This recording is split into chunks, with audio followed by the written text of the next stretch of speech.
Hillsong, I'm glad you were able to make that connection. So we will get started. Welcome. Today is the 4th day of the International Forum on Ecological Civilization, also known as the Claremont Eco Forum. Our previous 3 days covered topics including politics, law, and governance in a world that works for all. It included economies for well-being and planetary flourishing.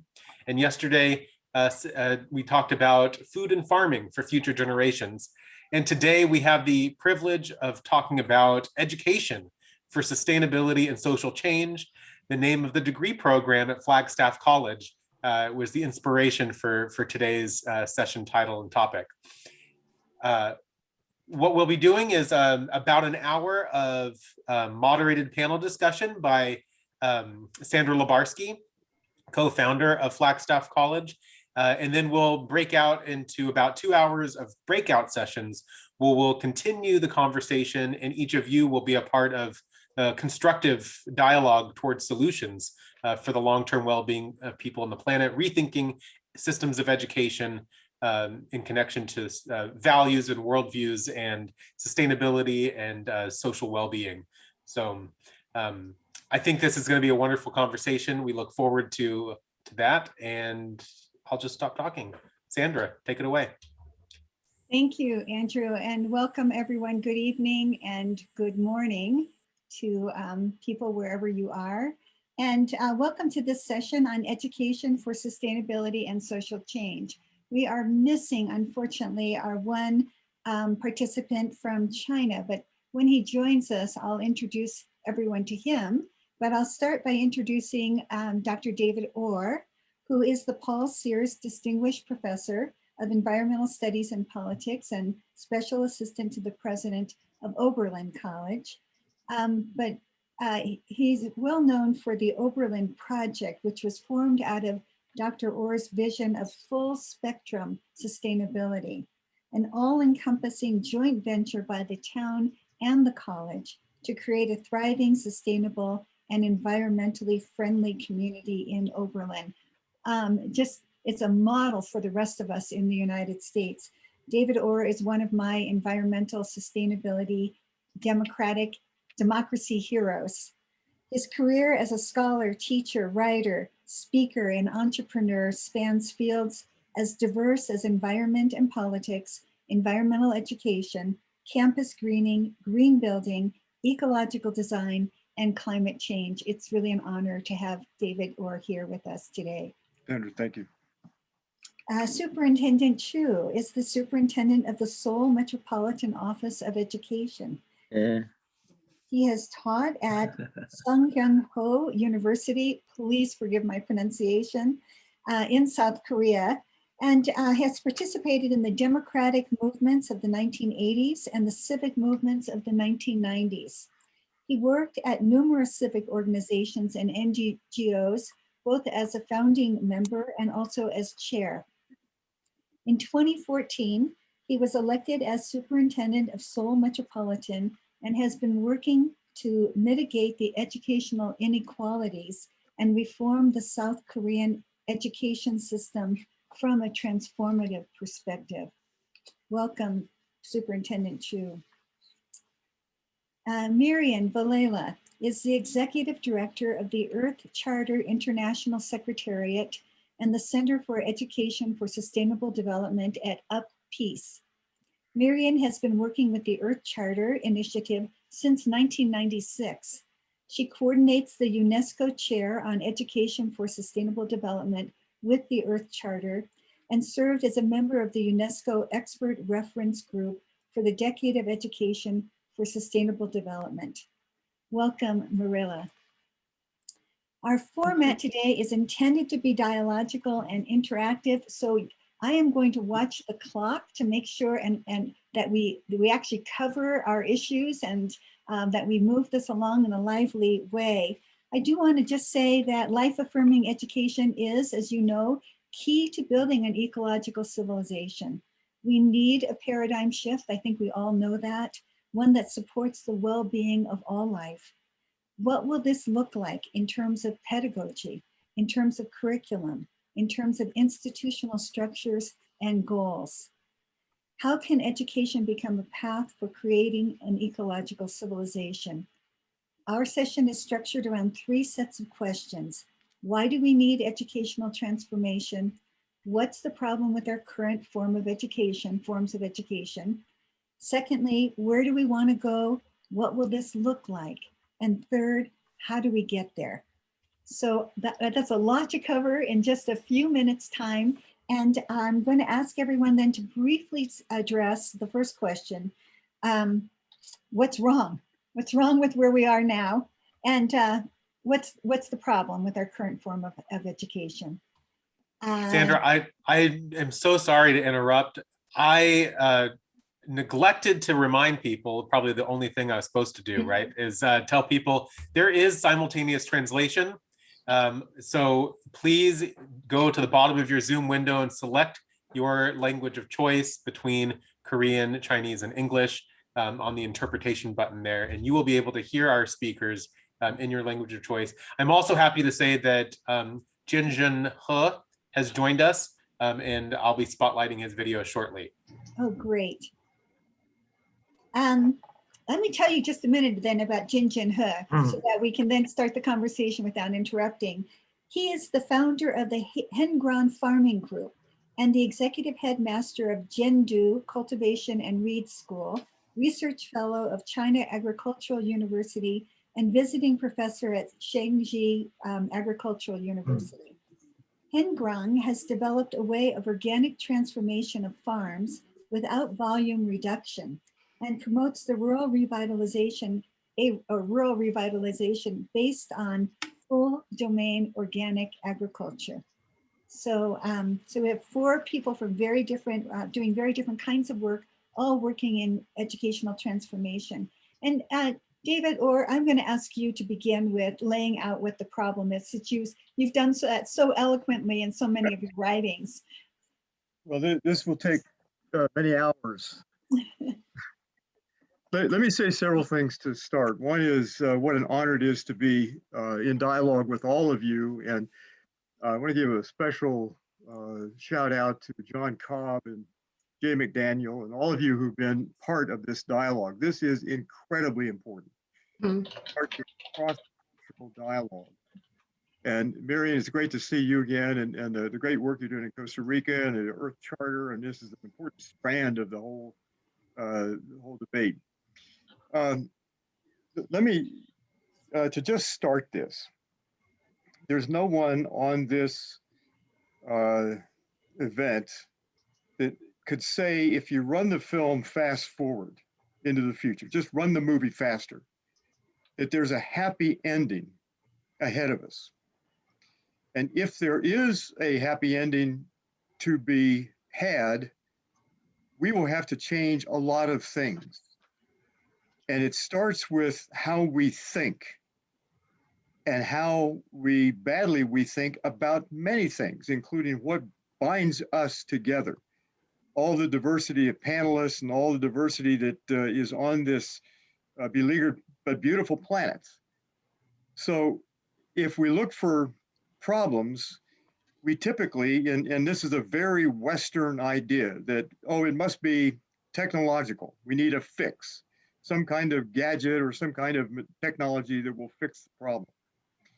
Or it's economic, if we just put more money into things. And in fact, all of the things that that trouble us, the reason for this dialogue begins with how we think and how poorly we think about things that are critically important. And so that means that education, as carried out here in the work of many of you on this broadcast, and this is why this is the most important work we can do to change how we think.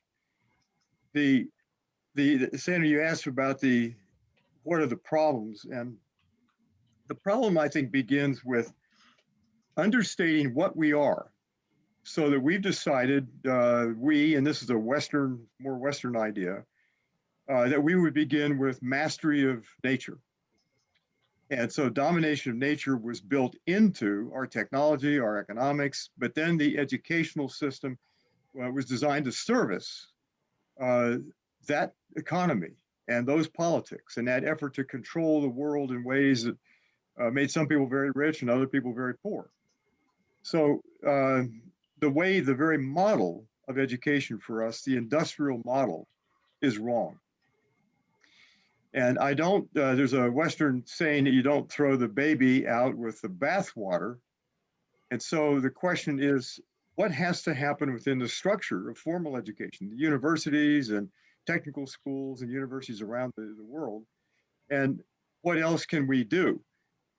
And so there are small centers, and I understand the Eco-Civilization Project has been developing these in China, they're in Europe, they're in the United States, but these small centers that don't replace standard education, but they're a little bit like putting flavoring or salt in stew.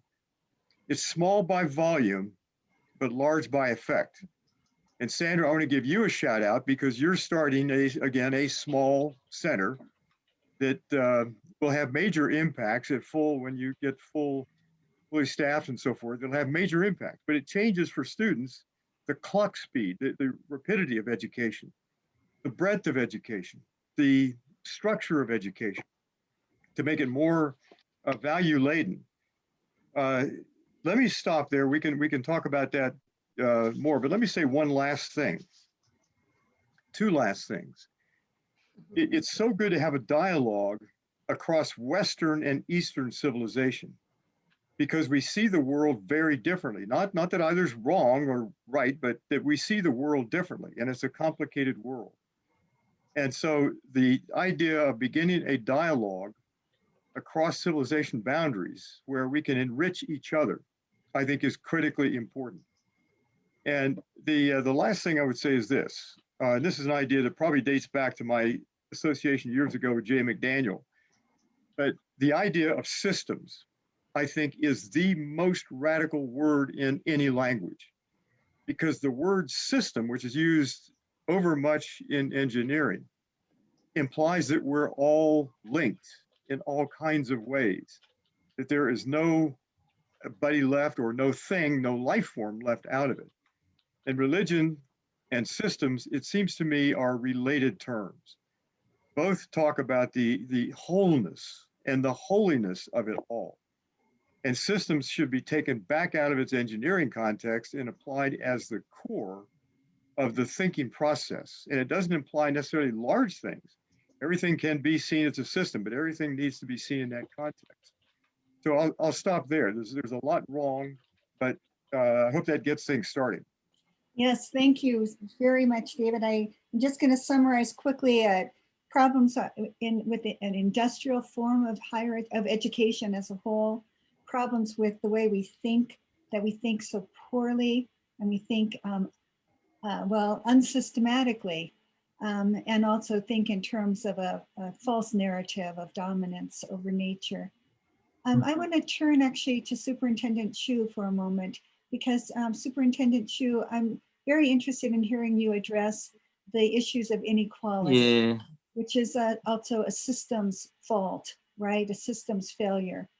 So can you speak a bit about that?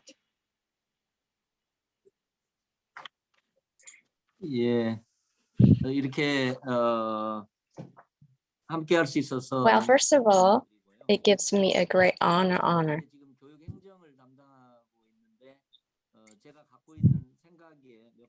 And now I'd like to, although my ideas are not perfect, I'd like to share my ideas to you. Basically, I believe that the education in Korea and the Western world is based on educational model suited for modern society, targeted for industrial development. So under this concept that we are educating kids, so industry model means for genetic general economic models for us to mass produce things and for us to develop stereotype people. We often talk about biodiversity, but we don't value biodiversity of people because we target to develop people who are all standardized. So that is the educational model, current model. So in this industrialized era model, educational model, we have to revolutionize the current model, and that is the task given to us. And we are facing future challenges, and there are two challenges that we have to take seriously. There are, of course, a variety of challenges. However, first of all, we have to respond climate change. And the second one is in the era of artificial intelligence, there must be economical and technological changes. So we have to respond to that. In terms of climate change, Korea was not that sensitive.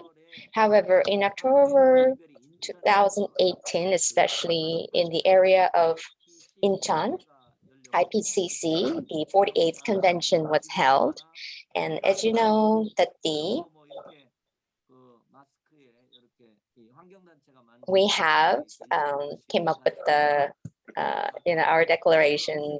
We're going to limit the carbon CO2 by 1.5. I mean the temperature limit 1.5 increase. So since that occasion, that we have had made more understanding among the public, the general public, about the importance of climate change. Of course, climate change is something that we have to all tackle together with the world population. However, for us to achieve 2050 net zero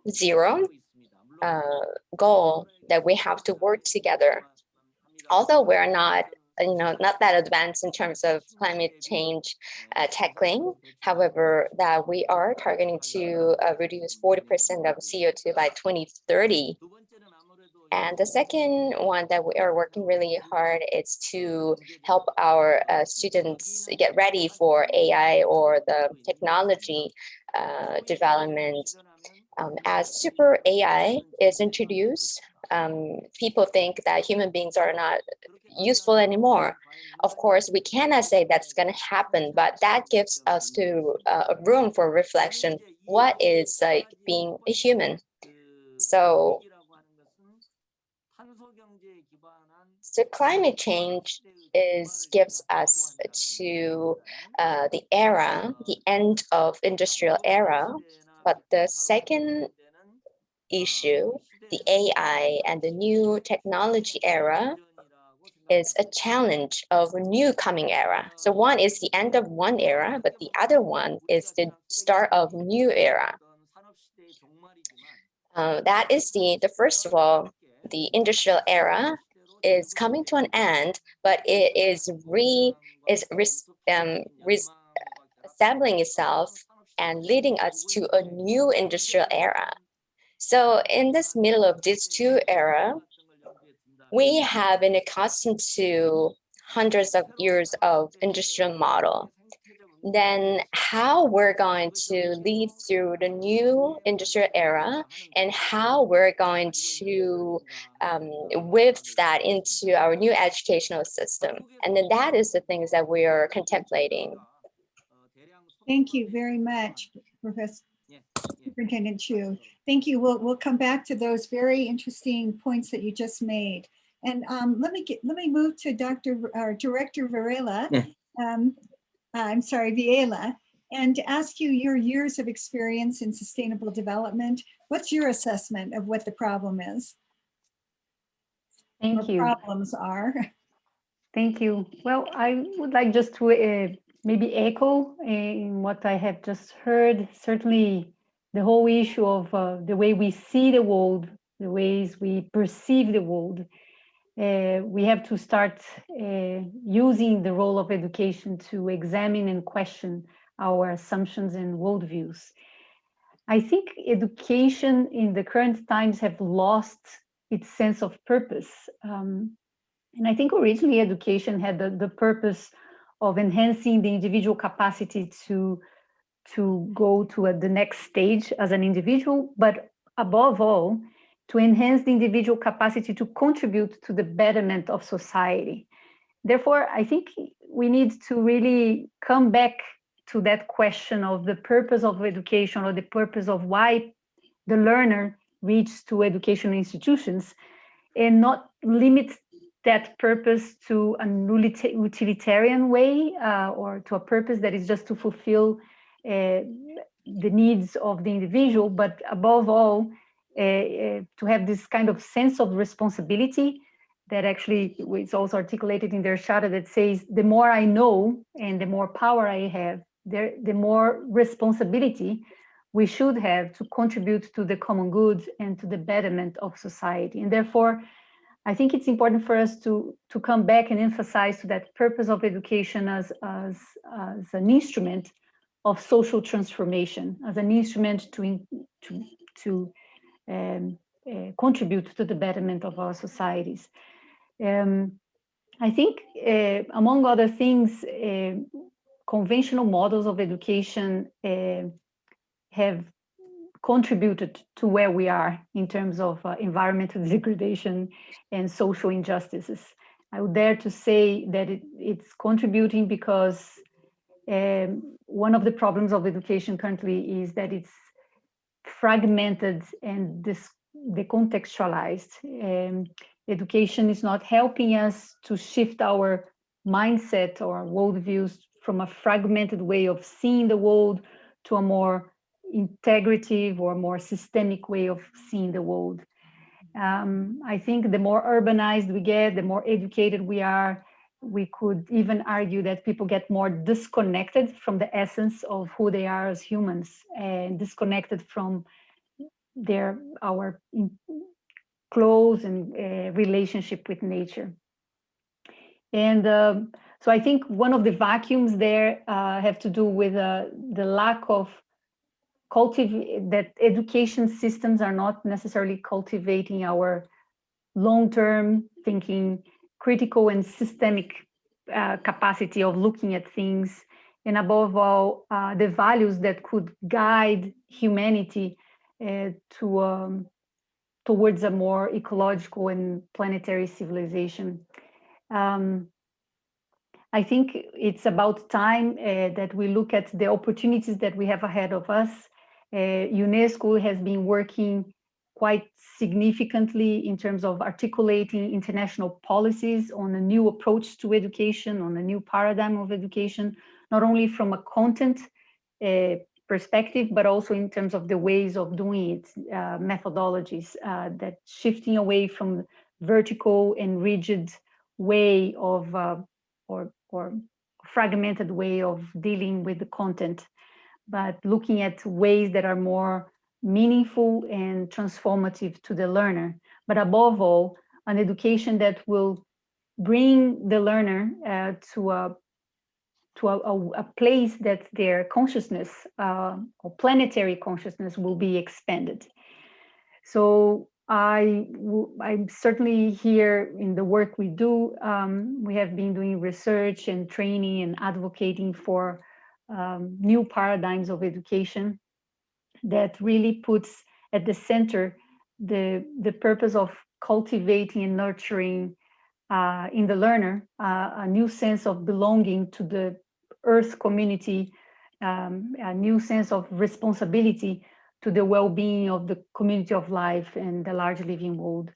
And there's a lot of talk about the importance of ethics and values, but when it comes to education, even though it's written in many policies and documents and speeches, when it comes to education, people generally backs off or withdraw from this idea of the importance to use education as an instrument or as a space to examine our values and our worldviews. But I think we need to address that, because certainly the values and worldviews that are taking our civilization to a destructive path are not the same as the values and worldviews that could shift away our civilization to a new course, a course that is based on social justice and ecological integrity. So I think Thank you very it's about time for us to certainly be questioning on how to make that happen. great. That's a wonderful set of insights you just gave us. And I'm going to move then directly from that to, I'm looking at the chat and seeing how anxious people are to know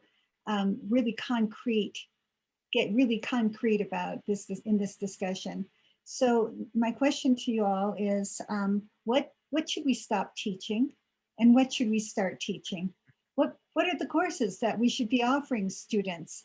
What should they be learning? I mean, we have a huge emphasis right now on STEM, on science, technology, engineering, and math in this country. We have a tremendous, the greatest number of graduates from universities in the United States are business majors. Okay, what should we stop teaching and what should we be teaching in terms of curriculum? And then the second question, how should we be teaching that? And David, do you want to start? No, I don't, but I will. Thank you. Well, that's an interesting question, Sandra. And I would say that every school, college, or university should hold a faculty and student gathering and ask that question. What is in our curriculum is simply trivial or irrelevant? What is dangerous in this? What are the kind of skills and aptitudes that we could do or develop, but we don't know how to control them? And thirdly, those things that are fundamentally important. Now, I'll just say two other things.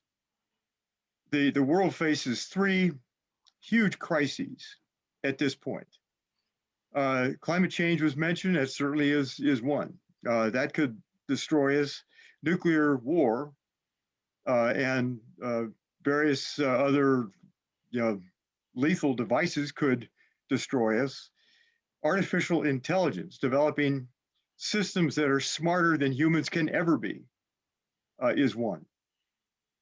And so as we face this, one of the things I would add to the curriculum is not STEM, which is often cheerleading for science and technology, but rather how do we think about these prosthetic devices, these technologies that extend our capabilities beyond our capacity to control them. And one of the things I would add to that set of questions is how do we govern all of this?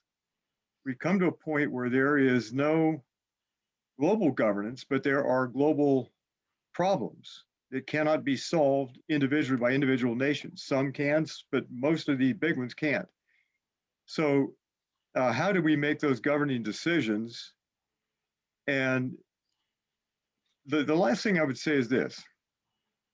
In making a decision about what's dangerous in the curriculum, if we had a goal of lifelong learning, education is typically assumed to occur within the boundaries of a formal curriculum. And that you can go to school for 12 or 15 or 16 or 20 years, and that's formal education. But what we need are lifelong learners, people who come out of the formal process dedicated to learning and thinking and reading and reaching out all of their life to learn everything they can. And I would add that to the curriculum. How do we make help young people in whatever they do, lifelong learners? So I haven't answered your question because I'm not sure what should take out. One last thing is, I think a good many things can be taught in ways that are dangerous or life affirming. You can trivialize or you can underscore the importance of it. It is how it is taught and how it is presented that would make the difference. Great. I really appreciate that you reframed my question, what should we stop teaching, in a much better way. It's what is dangerous that's in the curriculum. That there does, although you say that it's a matter of how you approach the topic. I think that if I can add one other word, I think anything is dangerous in the curriculum when the end result is the manipulation or the control of other people. Mm. And so that means weapons and advertising and manipulation by social media. But those things are very seldom thought out. They're simply capabilities that we acquire without questioning whether we should acquire them or what we do with them. Great, thank you. Thank you for starting us off with that too. Mirian, you mentioned ethics, and I wonder if you might expand on the importance of teaching about ethics and a sense of belonging, and some of the other insights that you had. Mhm.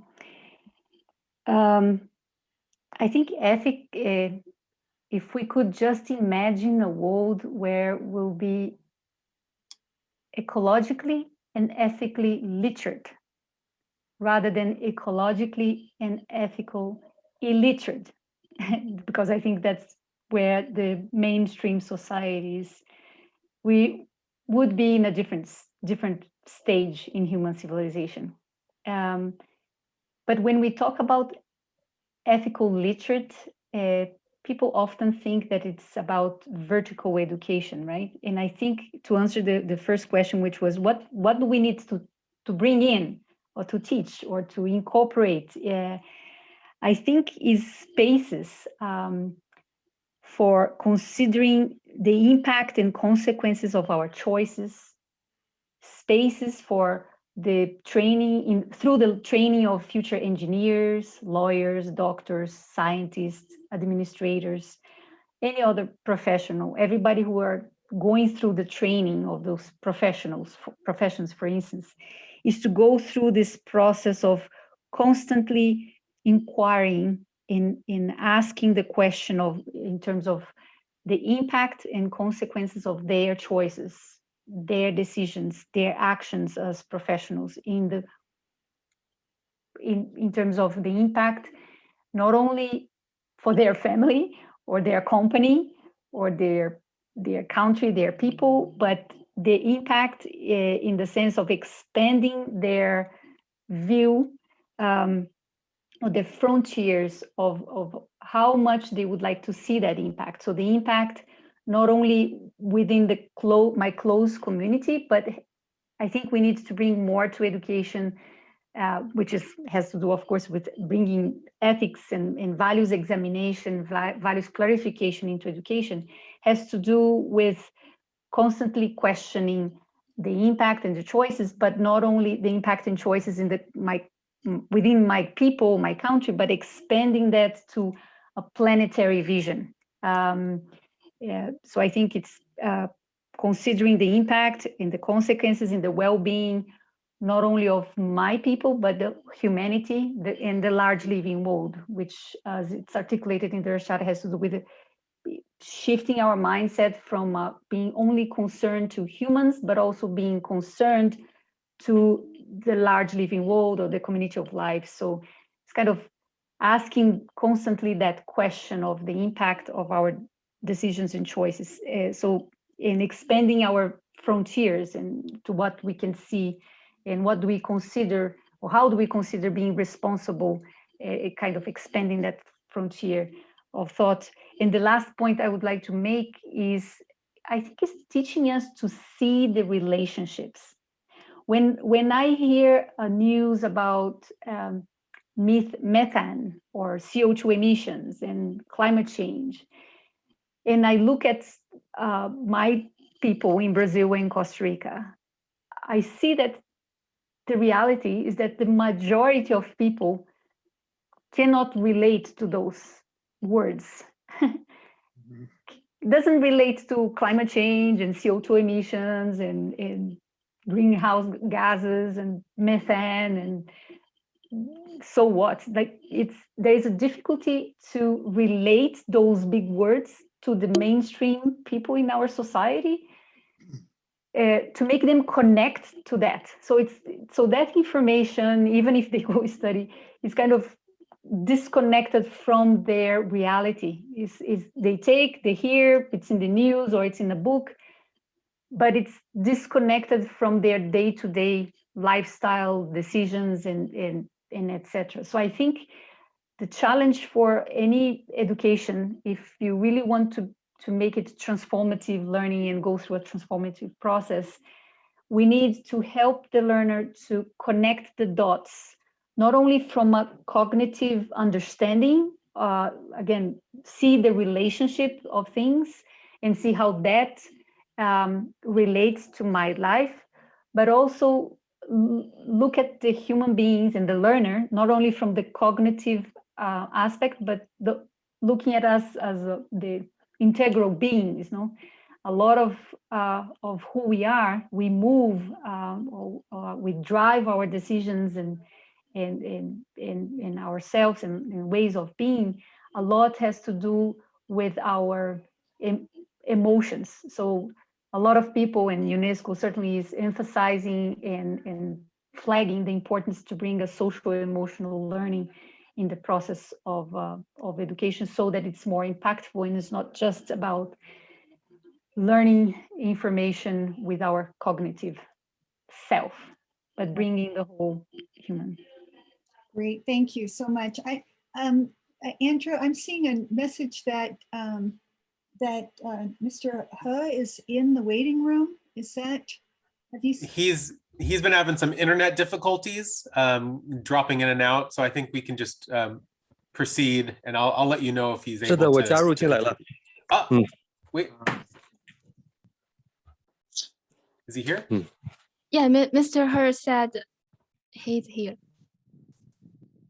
Okay, Fantastic. we're not seeing him here.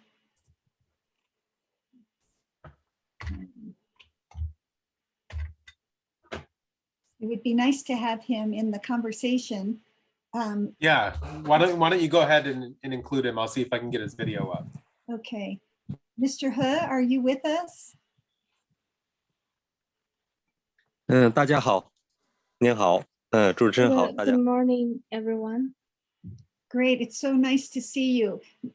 Mr. He, we're talking about what we ought to be teaching. And I know that you have been engaged in the teaching of agriculture and organic agriculture and hands-on education. And I'm wondering if you might talk a bit about the importance of experience-based education.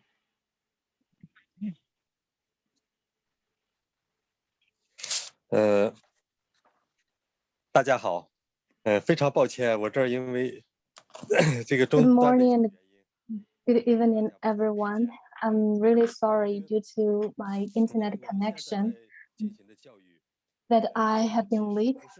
And now let me introduce my current education.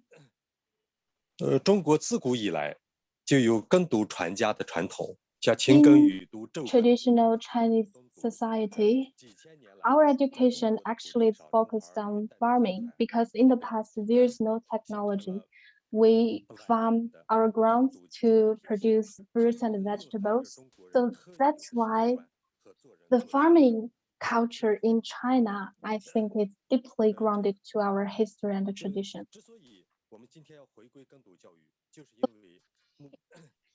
My experience-based education is also deeply rooted in eco-farming and the farming traditions and the traditional cultures, because nowadays we're faced with problems like climate change, the pollution, food security, and food safety, which has also caused problems and even geopolitical problems. So how can we solve this? I think we have to change the thinking mechanism of people. And that all sends us back to what our previous speakers have been talking about, to change our mentality, our thinking mechanism, and the paradigm shift. So we need to think how to get us back to the right track. We need to. This red track, I believe, is sustainable development and eco-farming system in China. In this, we have done a lot of soul searching. In the past 100 years, system in China and recent reforms being introduced by the government, and also the education system of the past thousands of years in traditional Chinese society, we searched and went over a lot of this thesis and articles written by traditional Chinese scholars, and how did they solve this problem? Then I think based on these values and books being introduced by or being advocated by traditional Chinese society, I think we inherited part of that. In the past, children in China, when they went to primary school, they learned these articles written in ancient Chinese language. That is, there are 24 words or characters in China which simply explain to children that if we don't learn the wisdom passed down from generation to generation, we cannot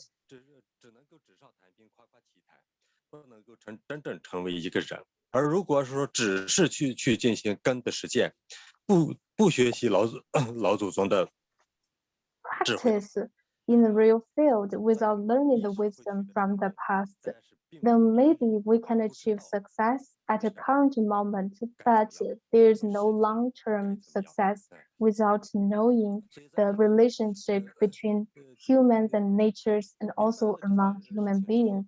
So this is a simple our primary school students for them to understand from the beginning that it's important to learn the farming, the old wisdom, and also to connect it with the current world. That's why, start from the beginning, we introduce the system of rural education in which students study part-time and do farm work part-time. So, for example, starting from the kindergarten, if children are in tender age, we begin to teach them it is important for you to care for the nature because the nature is a planet Earth, which is our mother. And I think from this kind of education, they will become compassionate adults, and then they will become patriotic. They love their country, they love their community, and they love their family members. And from learning from the nature, I believe children, they can also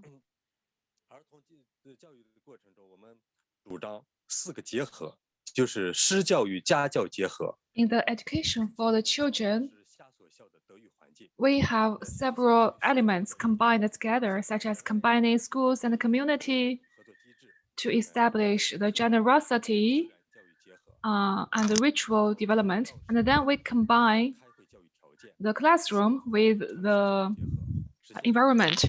And then we combine the rural areas with the modern society. For another thing, we have many things being done synchronously. So we combine the ethics, the classroom, the teaching, and the work together.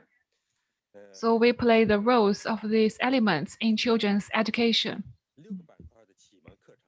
And then we have some enlightenment classes, such as natural knowledge and farm work and handwork and the rituals.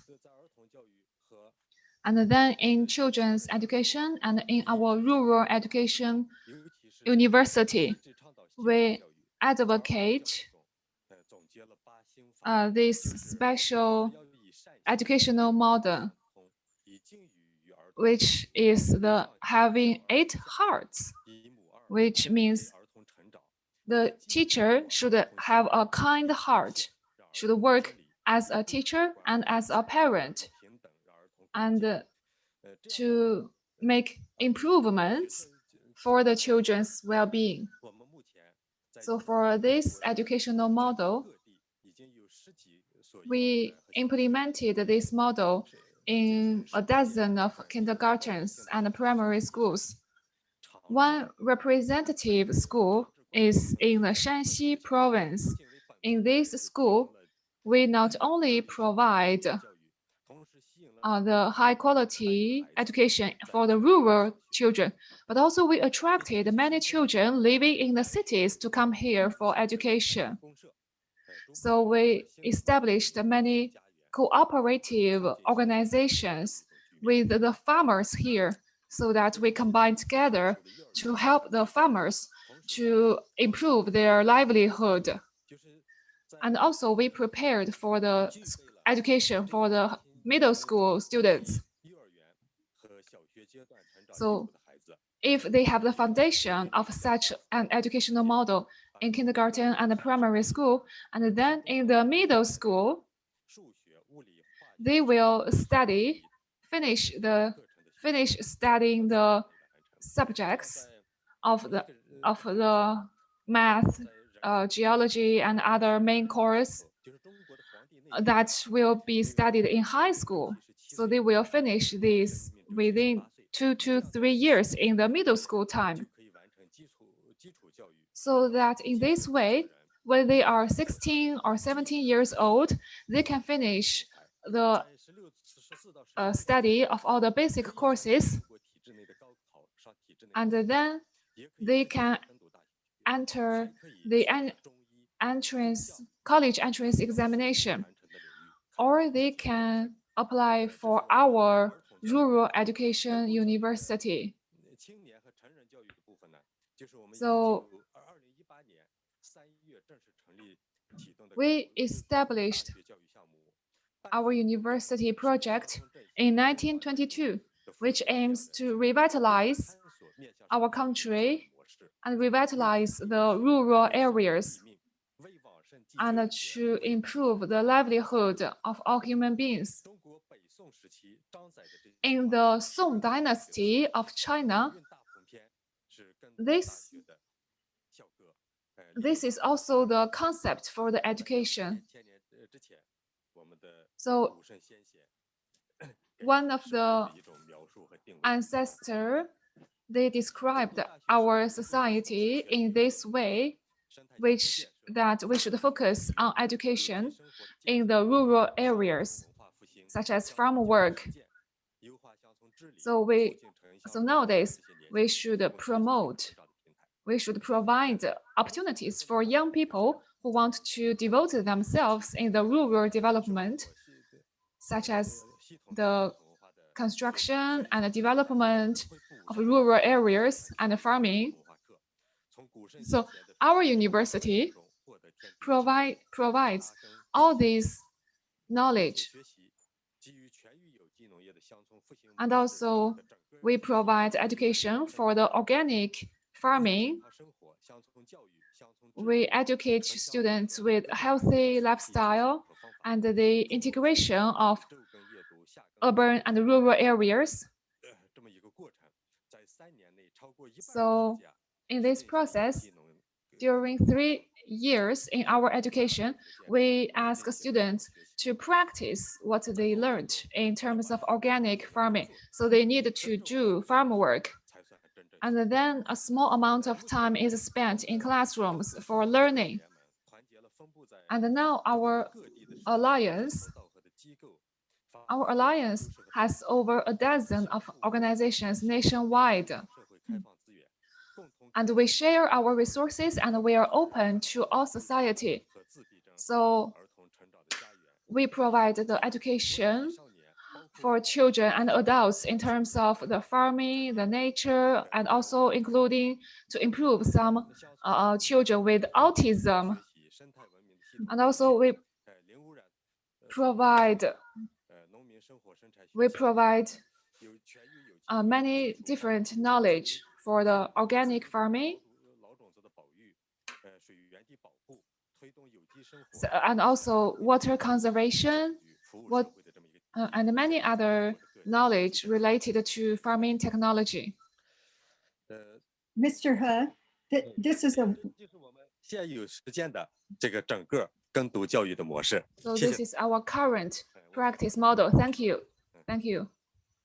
Thank you very much, Mr. Hood. You've just given us a wonderful model of sustainability and education. And it's really exciting to hear what the work you've been doing. And I would love to know more about it. I'm looking at the clock and we have about 8 minutes left and we haven't even entertained any of the questions from our audience. So just very quickly though, I would like to ask the other panelists for examples that they have of this kind of transformative education that they want to alert us to, so that the rest of us can go out and learn more about them.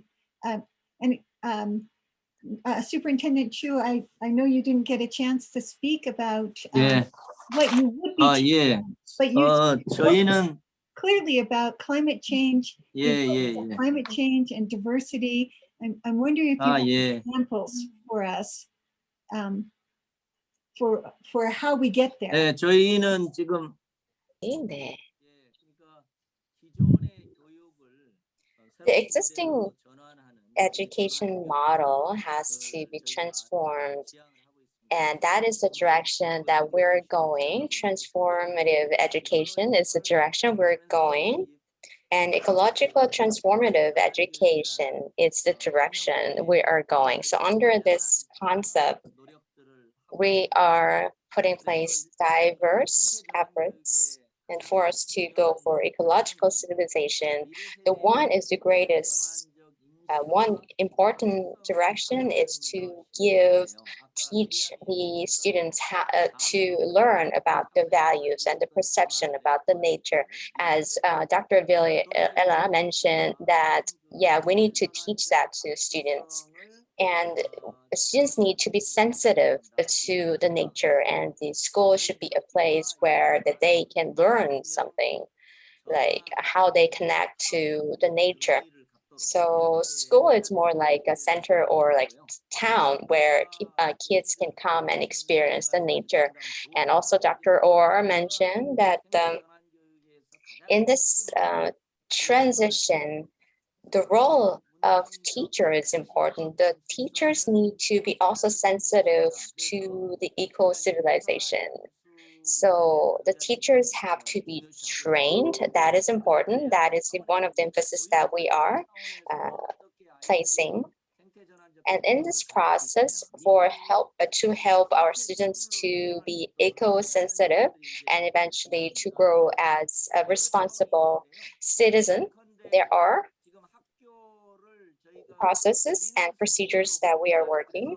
We are working to transform schools into carbon zero schools. So new school buildings are energy independent, or at least they consuming less energy. They're using solar panel, or they are using all sorts of energy independent solutions. And these examples are quite common, but we are giving options to students from elementary to high school students to choose their options, meal options. For example, our kids are accustomed to consuming meat a lot, but we give options for them. We are offering salad bars, and the kids who are going for vegetarian options, that they can do that.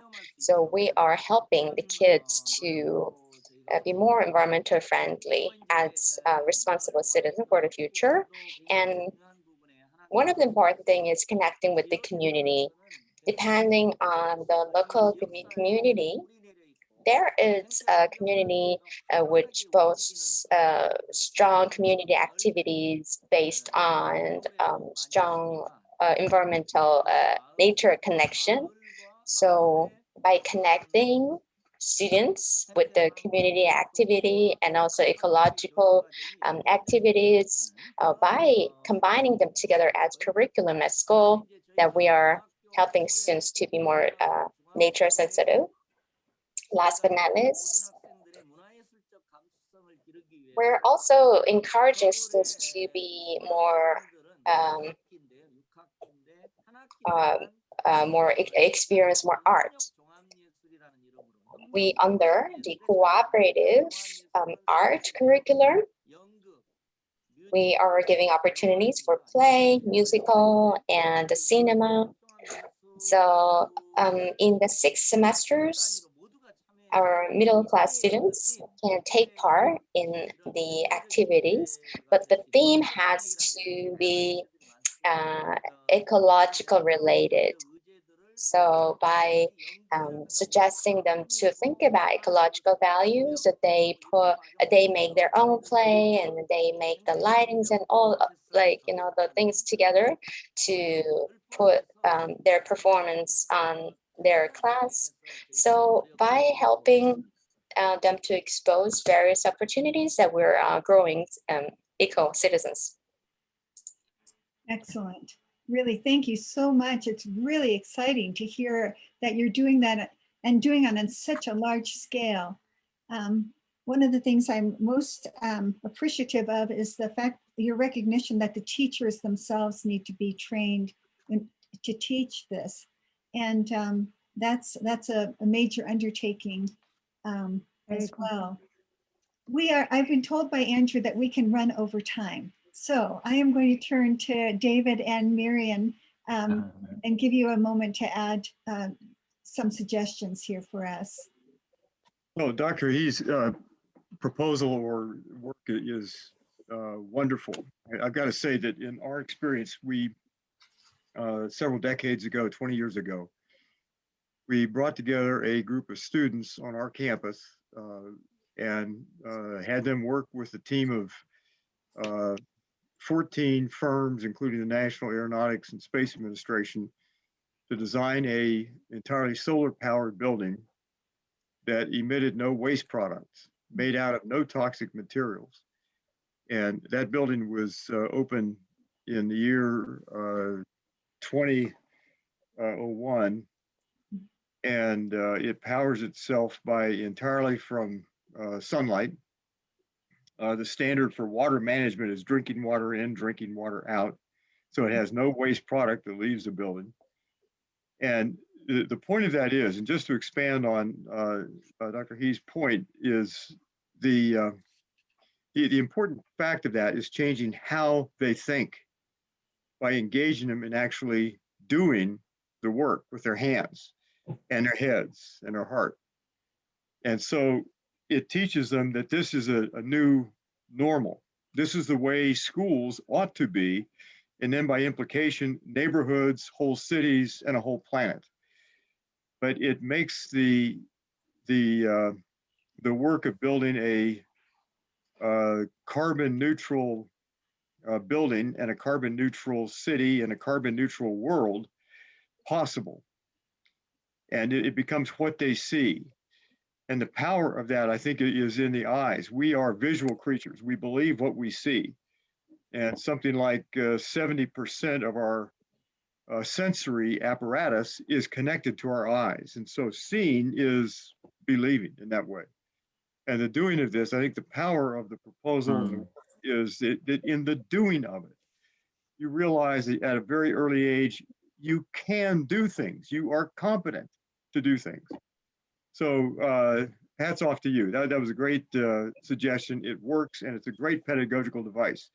The last thing I'd say is this: it is so easy for students to look at all the big numbers and have despair. There's no hope.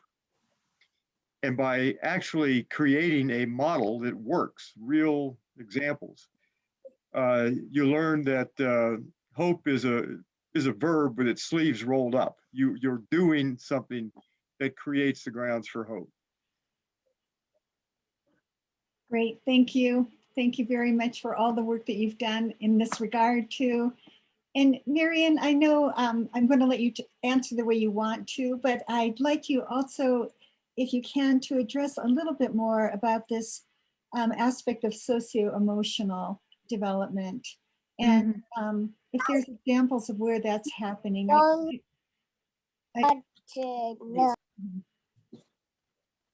Yes, I think we got some of what I heard from our panelists from China with the focus on hands-on and in the garden and learning, I think is a way for us also to learn, to help learners to learn to live together and also use their social emotional learning.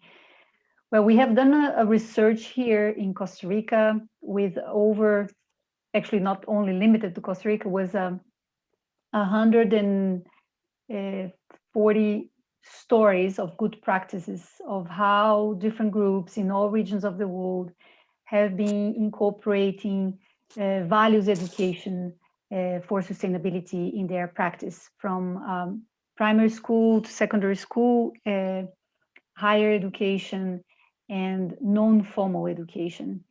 So we have been analyzing these stories for several years and have also been practicing at the same time by looking at some elements or some ingredients that we can infuse in our ways of doing that can help us in making our education experience more transformative or meaningful. But to answer your specific question on the social emotional, the use of arts and the use of bringing learners just to outdoors to experience nature and not just learn from the books and from their cognitive sides are ways of, not limited to that, but are ways of doing that, ingredients for addressing this social emotional learning, but also ingredients to help us go deeper in our learning process. So the use of arts and when we talk about the use of arts, many people envision in most of our mindsets, I would say, is like children doing art in the school. And we have been looking for ways to revolutionize that and actually bring arts in education, not just for those who want to be artists, but those who want to be engineers, lawyers, and business people, and just give them the experience or the opportunity to experience expressing their understanding and feelings about issues around ecological destruction or ecological civilizations through language of arts, be it music or drawing or dance, etc.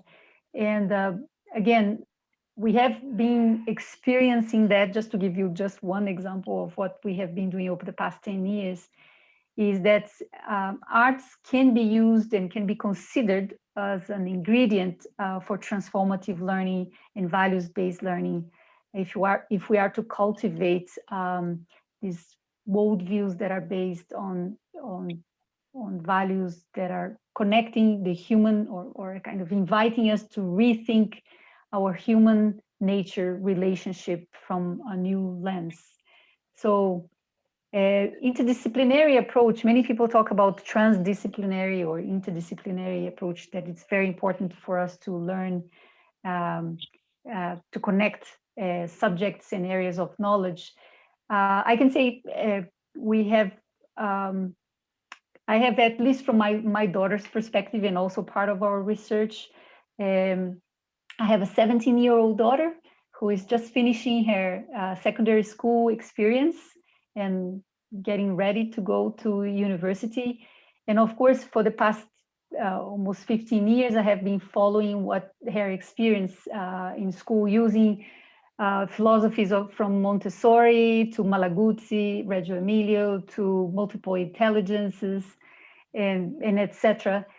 And even Paulo Freire, that is very strong here in Latin America in terms of strengthening our capacity of critical thinking. But one thing to answer the question about examples is her upbringing, and I can see from other schools here in Costa Rica and in the region, the more cutting edge schools are experiencing project-based learning as a way to implement interdisciplinary approach, as a way to implement hands-on, as a way to implement experiential learning. So using the project-based learning as a way to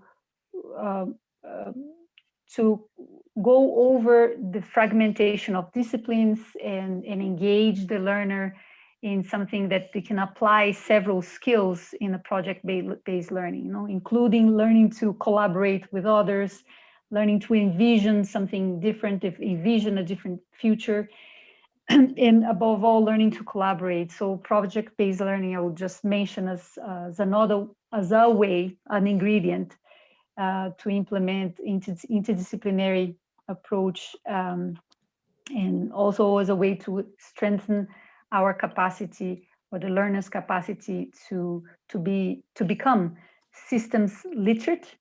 Anyway, it's just an example. Mirian, thank you for that answer. And Jay McDaniel has posed a suggestion. It would be good to hear from Mirian about how the Earth Charter is or can function as an educational framework of ecological education. Do you want to say just quickly a word or two about that? Yeah, well, thank you for the question. I think the Earth Charter can be used and have already been used quite significantly in the past 20 years as a reference, as an instrument to stimulate dialogue on these sometimes ethical dilemmas we have in our decision making, but it has also been used as an instrument to expand our understanding of how we ought to relate to one another as humans, that beyond our cultural and political borders, and has also been used to expand our understanding in terms of interconnectedness, not only in terms of humans, but also our interconnectedness with a large living world. Often people ask me the question of, oh, do you use it to impose and make people learn the Earth Charter principles by heart? And the answer is certainly no, because that's not really values education, right? Values education is basically offering us a space to examine our values and our assumptions and link them. Again, I think the challenge for everybody when we talk about, okay, respect and care for the community of life, what is that? And again, I'm coming back to something I mentioned at the beginning. I think the challenge for all of us is to connect that abstract thinking into something that is really meaningful to our lives. And I think our friend from China mentioned about the role of the teacher in terms of being that kind teacher that connects with the learner. I think the role of teachers and the education systems and schools and a classroom is to create or cultivate a culture or nurture a culture of caring, a culture of responsibility inside the school. And I think that's what many people who have been using the Earth Charter as an educational instrument is, I think, one of the aims, again, to nurture a culture of care and responsibility. Great, thank you. Thank you all very much. I see that Andrew has now posted the discussion guide. And so I think that's a signal to us that we need to move from this panel into our discussions. Andrew, are you there to tell people how to do this? I am. Thank you so much, Sandra. And thank you all to our wonderful panelists. I think we could have easily gone another 2, 3, 4 hours just because your energy is great and you have so many wonderful things to say. And of course, education is such a fundamental issue as far as transforming society toward the well-being of people on the planet. And that's, of course, what we want to explore further. So we're going to be doing that in our breakout rooms. We are set up, ready to go. We'll have staff and friends in each of our rooms set up to help with translation as needed. In the chat, I put the discussion guide method document. It's an excerpt from the discussion guide that's up on the website. It is it's just a reminder for us to as a way to sort of keep that arc of the conversation going. It's these 5 parts, right? So step 1, let's introduce ourselves. Who are we? Because who we are, who's at the table, is the same way in a classroom. Who are the students should change the way that the instruction is happening, right? So who are we in our conversations makes a difference in how that conversation unfolds. And where are we, right? So spend some time, not too much time, but just recognizing the problems, right? What's our current context look like? What's happening in education around the world? And then understanding how we got there, the root causes of our current problems regards to education and the failures of our current models of education. And then I really think most of the conversation be spent on these last two steps. Where do we want to go? The visioning piece, imagining education for an ecological civilization. What are its features? What does it look like? And then more importantly, how do we get there, right? Let's begin to work on putting ideas to work in the world. Ideas won't keep, something must be done about them. So we want a roadmap that provides some steps that can actually be taken to move toward transforming education. And that's what I hope we'll be able to do in the next roughly 2 hours. It's a short amount of time for such a big task, but I'm sure you'll do your best. Please remember to take notes. You can submit those to Andrew Davis. I'll put his email in the chat, or through our conference website research area. Before we go, I just want to thank you all for this really wonderful conversation. It's been an honor to moderate this and to learn more about the work that you're all doing. So thank you very much. The last question that Andrew had proposed actually was, what gives you hope? We didn't have the chance to do that, but I will say listening to you gives me hope. Sandra, thank you. Hope is a verb with its sleeves rolled up. I already tweeted that, David. Thank you. All right, we're ready for breakouts. Andrew Davis. Thank you, everyone.